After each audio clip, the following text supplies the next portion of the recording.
Everyone loves dogs in cartoons, but only 6 of them are iconic enough to make this list. And you totally forgot about the last one. Scooby-Doo. Scooby-Doo is a Great Dane who eats like a garbage disposal, talks like a toddler with a throat problem, and somehow still solves more mysteries than the entire human cast combined.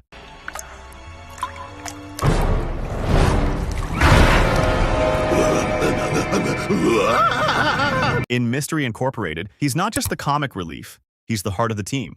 Velma does the research, Fred builds the traps, Daphne tries her best. But Scooby? Scooby is the one who faces the monsters when everyone else is already running. Surprisingly, the show gets dark. Real dark.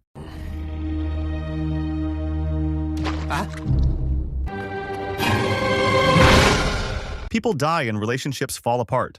But through all of it, Scooby stays loyal to Shaggy even when the rest of them turn on each other.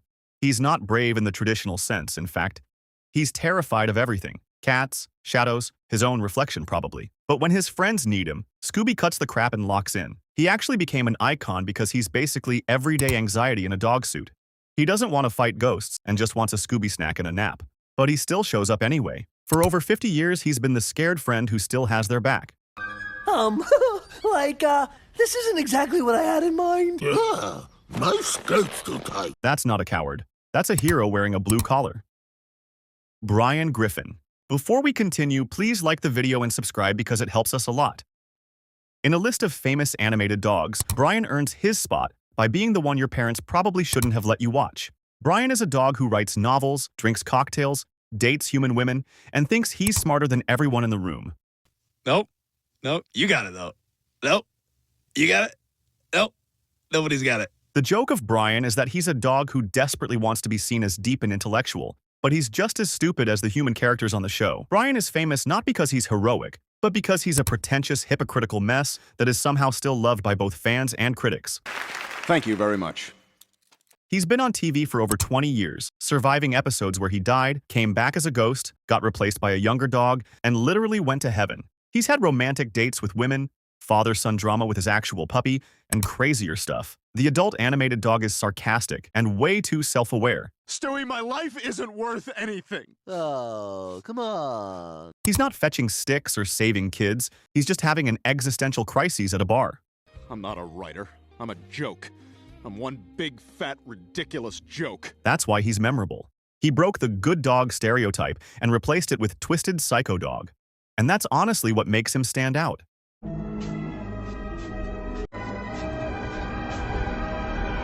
Spike.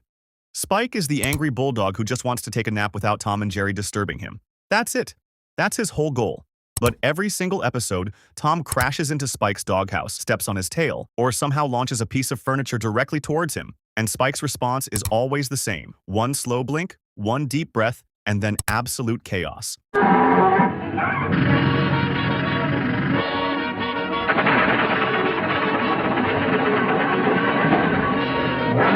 What makes Spike famous is the randomness of what's coming the moment Tom messes up. Spike's eyes go wide, his teeth clench, and then he unleashes his wrath on Tom in a different way every single time. The funniest part is that Spike isn't evil, but is just a tired dad who wants rest. Jerry even uses him as a weapon sometimes, tricking Tom into getting wrecked.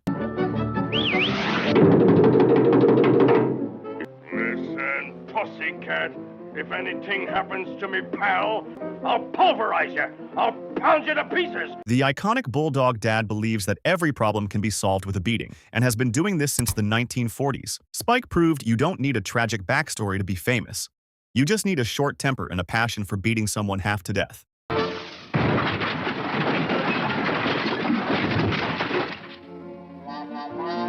Pongo and Perdita. Pongo is a dog who decides his owner's life is too lonely and needs a wife, so he engineers a meet-cute in the park like some furry matchmaker.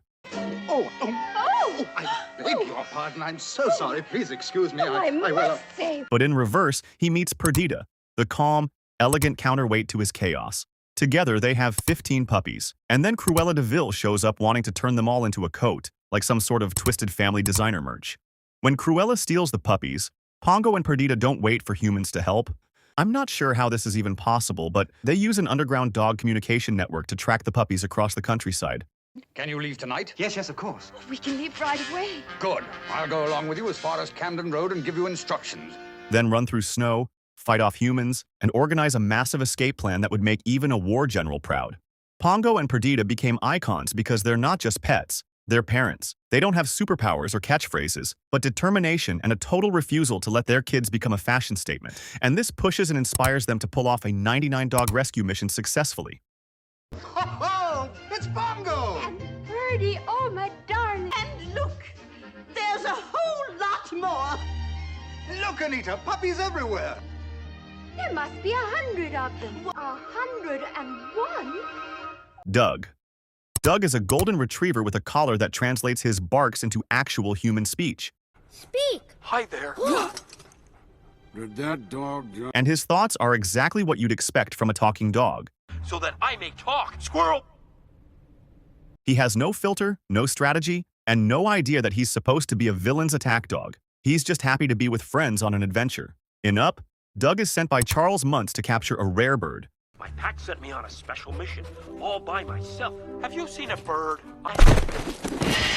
Hey, that is the bird. May I take your bird back to camp as my prisoner? But Doug is terrible at being evil. He immediately befriends Carl and Russell, tells them everything about Muntz's plan, and spends most of the movie trying to earn the good boy title like any normal dog. The big betrayal is that Doug was never loyal to Muntz, and he switches sides to help his friends without thinking twice. Doug became famous because every dog owner on Earth has always looked at their pet and thought, "What are you thinking?" Doug answers that question. Snacks, squirrels, and unconditional love. He's funny, loyal, and slightly dumb in the most charming way. Please be my prisoner. Oh, please be my prisoner. "I just met you and I love you," is the most accurate dog quote ever. Doug isn't just a character. He's proof that sometimes the best dogs simply just want to be your friend. Bolt.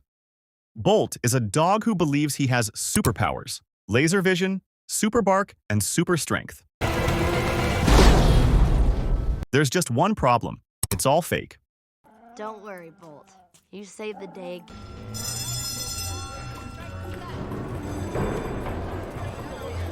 Bolt is an actor on a TV show, and he spent his whole life in a Hollywood set, never realizing his superpowers is all just props and special effects. Bolt, stare! Now! When Bolt accidentally gets shipped hundreds of miles across the country, he has to find his way home without powers. It's heartbreaking when he realizes he has no lasers, no heat rays, and is just a dog who has been lied to his entire life. At first, he refuses to accept this and even tries to super bark a fence, but when nothing happens, he slowly begins to swallow the truth.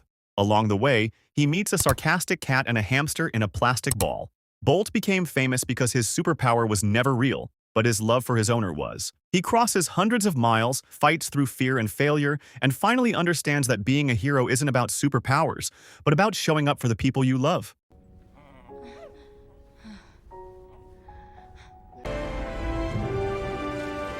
You might think that's cringe, but Bolt actually makes it work. So there you go, the most famous dogs in cartoon history. On screen, there's a video about cartoons with seriously messed up endings. Click and watch. I'll see you there.